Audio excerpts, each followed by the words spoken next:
Welcome back नाजरीन। बदस्तूर आफाक अहमद साहब हमारे साथ मौजूद हैं। आफाक साहब, आमिर खान साहब की याद आती है? मिस करते हैं उन्हें? मैं अच्छे साथियों को ज़रूर मिस करता हूँ, लेकिन जो अपने मौक़िफ़ पर कायम न रहे तो उसको भूल जाना बेहतर है। भूल चुके हैं उन्हें? कोई मैसेजिंग, कोई तबादला ख्याल, कोई कुछ?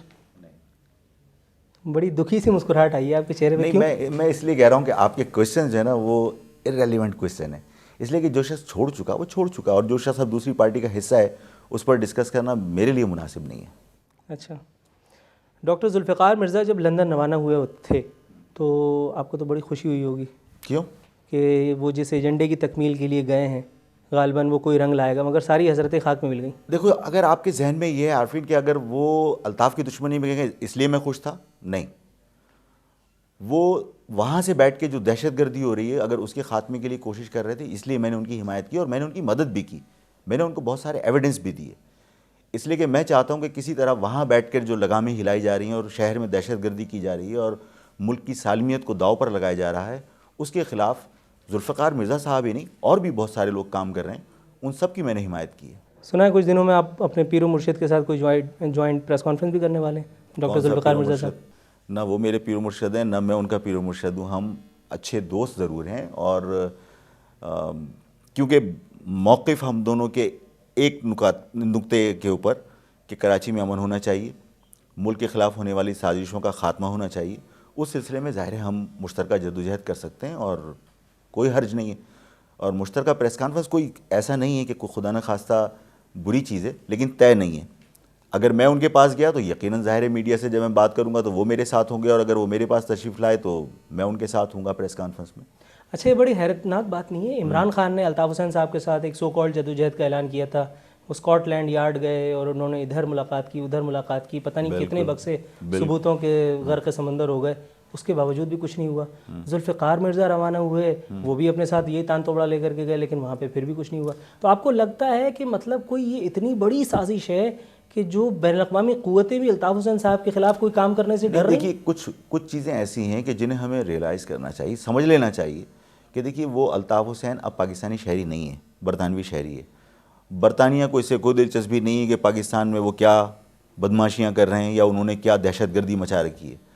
उनके लिए सबसे इम्पॉर्टेंट चीज़ ये है कि जहाँ वो रह रहे हैं वहाँ वो कोई गैरकानूनी हरकत ना करें। इमरान खान ने कोशिशें की और सिंसियरली की, हम उसकी भी कदर करते हैं, लेकिन जुल्फ़िकार मिर्ज़ा साहब जब गए हैं तो जो मामला था वो बहुत इम्पॉर्टेंट था, डॉक्टर इमरान फ़ारूक का कत्ल। और डॉक्टर इमरान फ़ारूक का जब कत्ल हुआ है तो जुल्फ़िकार मिर्ज़ा साहब उस वक्त सिंध में वज़ीर दाखिला थे, उनके पास बहुत सारे शवाहिद मौजूद हैं और उन्होंने ठोक बजा कर ये कहा है कि दो अफराद जो डॉक्टर इमरान फ़ारूक के कत्ल में मुलविस हो सकते हैं, स्कॉटलैंड यार्ड की इंफॉर्मेशन पर उन्हें यहाँ कराची एयरपोर्ट से गिरफ़्तार किया गया। रहमान मलिक ने गोगे इनकार किया, और रहमान मलिक का इनकार भी मैं दुरुस्त मानता हूँ, इसलिए कि ज़ाहिर है कि रहमान मलिक के हाथ में या रहमान मलिक की कस्टडी में, उनकी दस्तरस में वो नहीं है, इसलिए कि रहमान मलिक अपने जिस इदारे को हेड करते हैं, ज़ाहिर है वहाँ गिरफ़्तारी नहीं हुई।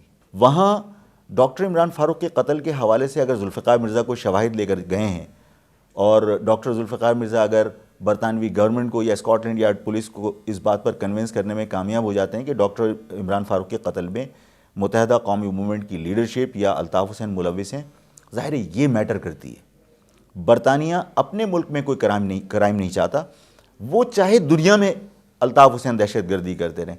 ये वहाँ ज़ाहिर है कि एक हमारे लिए मुश्किल मरहला था कि पाकिस्तान में वो दहशतगर्दी कर रहे हैं लेकिन हम बरतानिया में उनको कुछ नहीं कर सकते। डॉक्टर इमरान फ़ारूक का जो कत्ल हुआ बहुत बड़ा टर्निंग पॉइंट है अल्ताफ़ हुसैन की सियासत के लिए भी, और पाकिस्तान में शायद अमन कायम करने में भी बड़ी मदद मिले। डॉक्टर इमरान फ़ारूक की कुर्बानी या डॉक्टर इमरान फ़ारूक का खून मैं समझता हूँ रायगा नहीं जाएगा।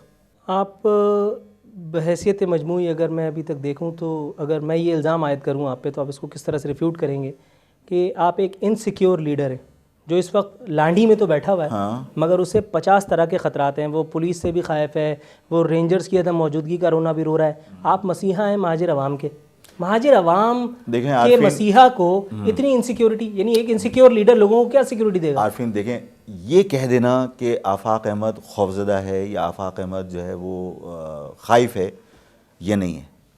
आफाक अहमद खाइफ होता तो आफाक अहमद ये जानते पूछते कि अल्ताफ़ हुसैन के लोगों के पास बेपनाह असला है, वो यहाँ आने की बजाय अल्ताफ़ हुसैन की तरह किसी के पाँव दबाता, खुशामद करता और मुल्क से फ़रार होने की कोशिश करता। आफाक अहमद मुत्तहिदा कौमी मूवमेंट के पास अगर असलहा है तो आपके पास तस्बीह तो लेके नहीं बैठे ना।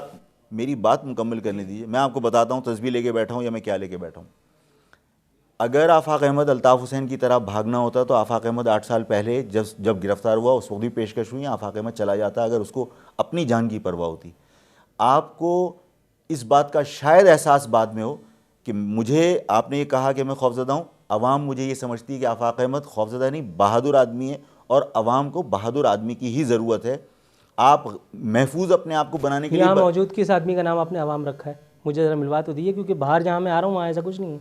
आप अवाम में हैं, आप मैं इस वक्त तो अवाम नहीं हूँ, आप मैं इस वक्त एक मैं एंकर आप एंकर अपने आप को कहिए, लेकिन आप अवाम क्या समझते हैं कि अवाम, आज आप मुझसे अगर ये बात करने के लिए या आप इंटरव्यू करने के लिए आए हैं तो जाहिर है कि अगर मैं कोई गुमनाम आदमी हूँ या अगर मेरे पीछे अवाम नहीं है तो आप मेरे पास नहीं आते। ये भी इस बात की दलील है कि जाहिर है कि आपको मालूम है कि आपके प्रोग्राम में अवाम ने सुनना है और अवाम की ख्वाहिश है तो आप मेरे पास आएँ, इस बात में कोई शक व शुबा नहीं है।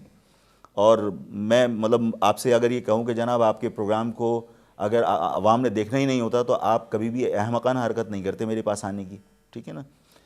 ये इस इम्प्रेशन को ख़त्म कीजिए कि आफाक अहमद यहाँ आ गए, आफाक अहमद इनसिक्योर हैं तो वो अपनी कौम को क्या देंगे।